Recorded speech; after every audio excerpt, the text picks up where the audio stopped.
Das Team der Alliierten hat die feindliche Flagge erobert.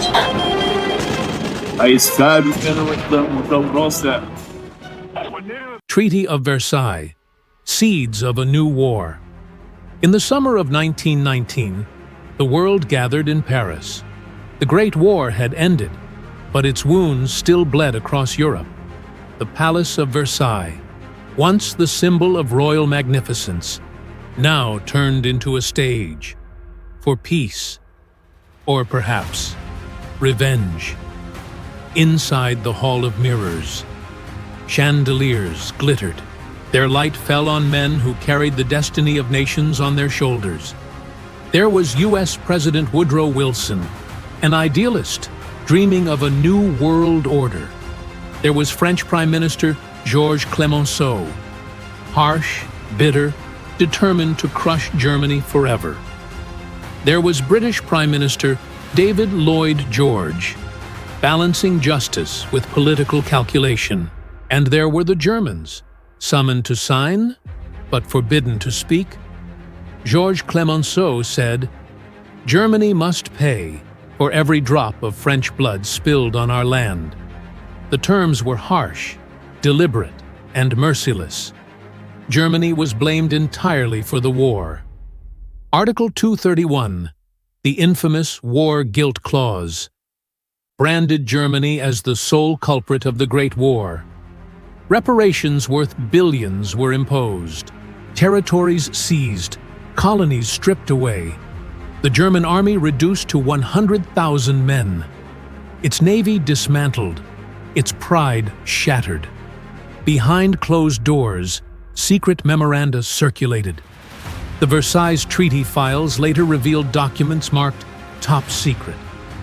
Papers showing how France and Britain plotted to weaken Germany, while securing their own dominance. In Berlin, news of the treaty spread like wildfire. Crowds filled the streets, shouting that this was no peace, but humiliation. Ulrich von Brockdorff-Rantzau said bitterly, "They demand we admit sole guilt, but even a criminal is allowed to defend himself." On June 28, 1919, the treaty was signed. The date was symbolic. 5 years to the day since the assassination of Archduke Franz Ferdinand, the spark of the war. The victors believed they were closing the book of history. But in truth, they were writing the opening lines of a future catastrophe. Seeds of anger were planted that day, seeds that would grow into the flames of World War II. Germany, once proud, industrial, and powerful, now lay in ruins, stripped of dignity and drowning in humiliation. The Treaty of Versailles was not seen as peace. In Germany, it was called Der Schandfrieden, the shameful peace. In the streets of Berlin, Munich, and Hamburg, posters showed starving children, unemployed fathers, broken veterans. People asked, "Is this justice or slavery under another name?" The reparations demanded 132 billion gold marks, an impossible figure for a nation already bankrupt.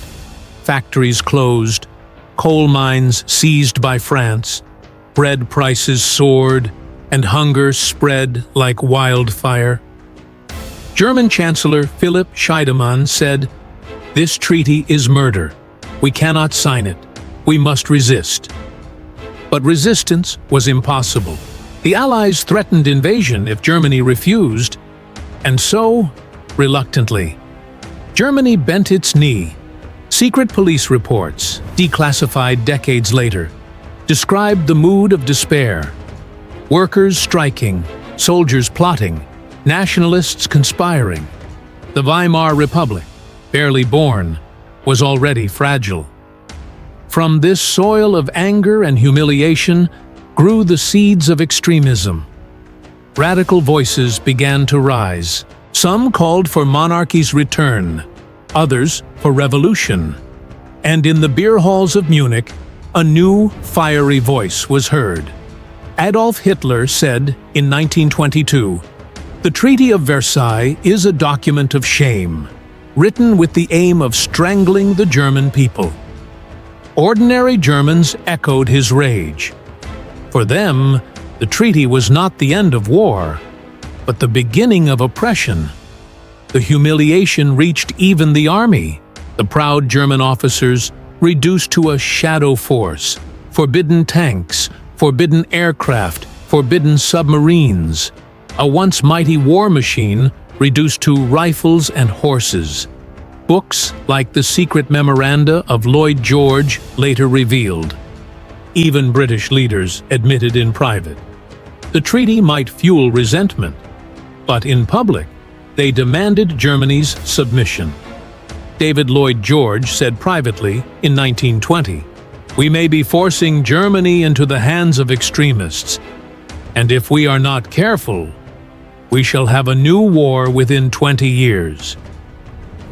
But his warning went unheeded. The victors celebrated their victory, while in Germany, the fire of revenge began to burn.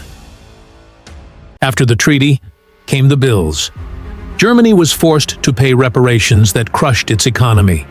The head of state, he's now dead and gone.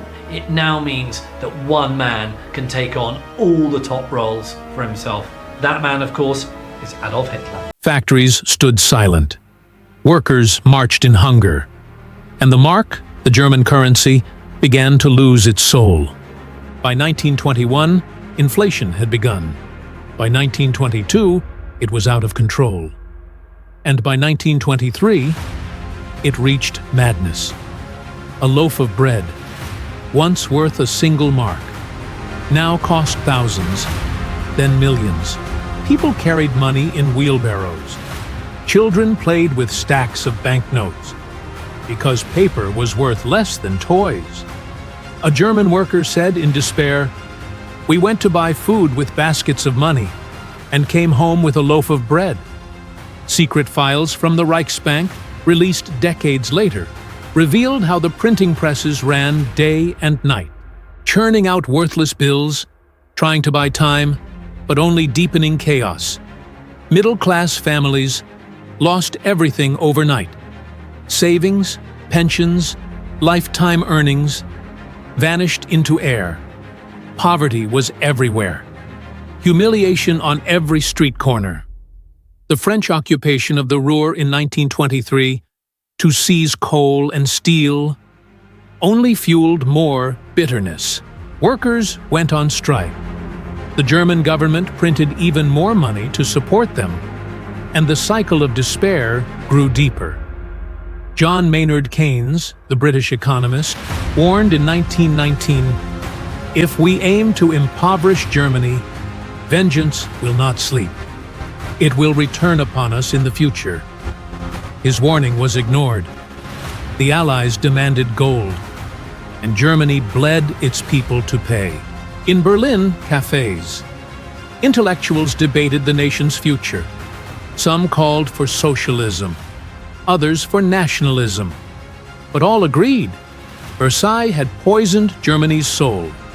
The chaos prepared the ground for extremism. People longed for a savior, someone who could restore pride, stability, and bread on the table.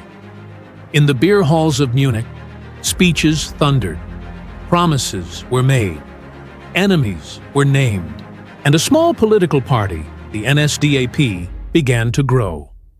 Books like The Economic Consequences of the Peace became prophetic, showing how Versailles was not a treaty of peace, but a blueprint for collapse. Germany was a nation on its knees, its money worthless, its people starving, and in the shadows, a dark force was waiting to rise. Germany, broken, humiliated, and starving, searched for a voice that could promise dignity, strength, and revenge. That voice was found in the beer halls of Munich, where Adolf Hitler and the National Socialist German Workers' Party began to roar. the Treaty of Versailles became their weapon. Every speech, every pamphlet, every banner denounced it as betrayal. Adolf Hitler said in 1923, "This treaty is not peace. It is a declaration of war against the German people." Crowds cheered, desperate for hope.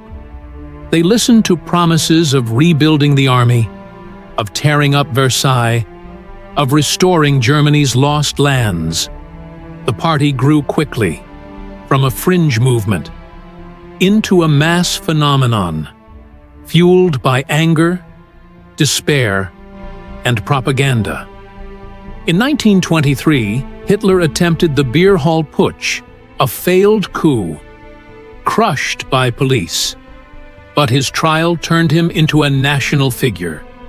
In court, he used the treaty as his shield and his sword, claiming Germany had been stabbed in the back by traitors, and that only a new, strong Germany could rise again. Adolf Hitler said during his trial, "It is not treason to fight against the betrayal of one's people." Secret police reports, declassified years later, showed the growing fear that this fiery orator could ignite the nation. Meanwhile, Nazi propaganda targeted youth and veterans alike. Posters showed Versailles as chains around Germany's neck. Pamphlets accused Jews, communists, and foreign powers of conspiring together. Books like Mein Kampf spread Hitler's vision, a vision born from humiliation, fueled by hate, promising not just the end of Versailles, but the rebirth of a German empire. By the late 1920s, the Nazis were still weak compared to other parties, but the storm clouds were gathering, and the promise of revenge was beginning to echo in every German heart. In 1929, the world economy collapsed.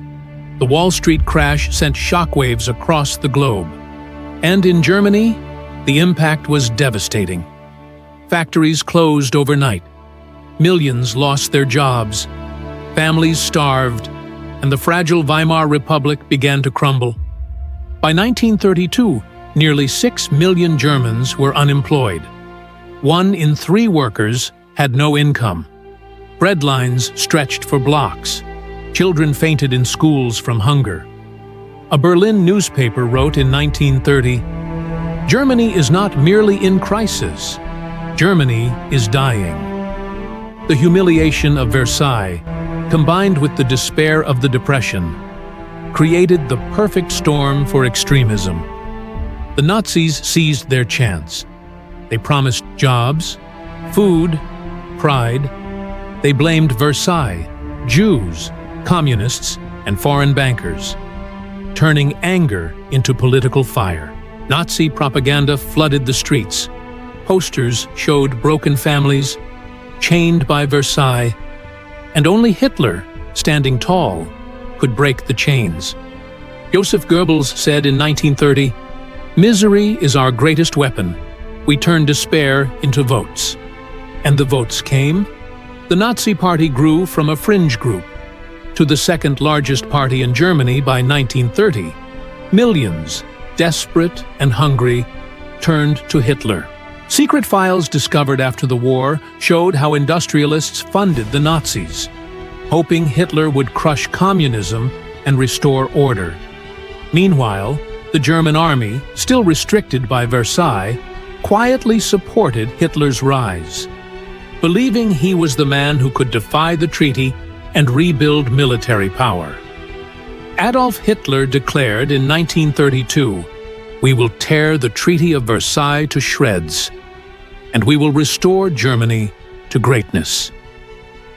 By now, his words were no longer ignored. Crowds filled stadiums to hear him. Millions raised their arms in salute, and the promise of revenge became a national chorus. The Great Depression had turned despair into opportunity, and for the Nazis, it was the golden door to power. By 1932, the Weimar Republic was collapsing. Governments rose and fell in rapid succession. Parliament was paralyzed, and the people had lost faith in democracy. In this chaos, the Nazis surged. They won 37% of the vote in July 1932, becoming the largest party in the Reichstag. The message was clear. Germany no longer trusted the old order. They wanted strength, certainty, and revenge. Adolf Hitler said in 1932, "We offer Germany not words, but action, not promises, but destiny." But President Paul von Hindenburg, the old field marshal, resisted. He distrusted Hitler, calling him that Bohemian corporal. Yet behind the scenes, secret meetings unfolded. Industrialists, generals, and politicians conspired, believing they could control Hitler, use him as a tool against communists. Declassified documents like the secret agreements of January 1933 reveal how backroom deals paved Hitler's path to power. On January 30th, 1933, Adolf Hitler was appointed Chancellor of Germany. The man who had once shouted in beer halls now stood at the head of the nation. Crowds filled the streets of Berlin. Torches lit the night. The chants echoed, "Heil Hitler! Heil Hitler!" Joseph Goebbels said that night, "This is the dawn of a new Germany, a Germany that will rise from the ashes of Versailles." But the rise was not through violence alone. It was through the failure of democracy, the betrayal of elites, and the deep wounds left by Versailles. Within months, the Reichstag fire gave Hitler the excuse to crush opposition, suspend freedoms, and seize emergency powers. By August 1934, after Hindenburg's death, Hitler merged the offices of Chancellor and President, becoming Führer of Germany. The Treaty of Versailles, once signed in the Hall of Mirrors, had now birthed a dictatorship, one that promised to destroy the treaty and reshape Europe in fire and steel. Adolf Hitler declared in 1934, "The shame of Versailles is over. Germany is reborn." But this rebirth was the beginning of a far darker path. The Treaty of Versailles, signed with the hope of peace, instead became the blueprint for destruction. Its words were etched in anger, its clauses carved in humiliation, and its legacy written in blood. For France, it was revenge.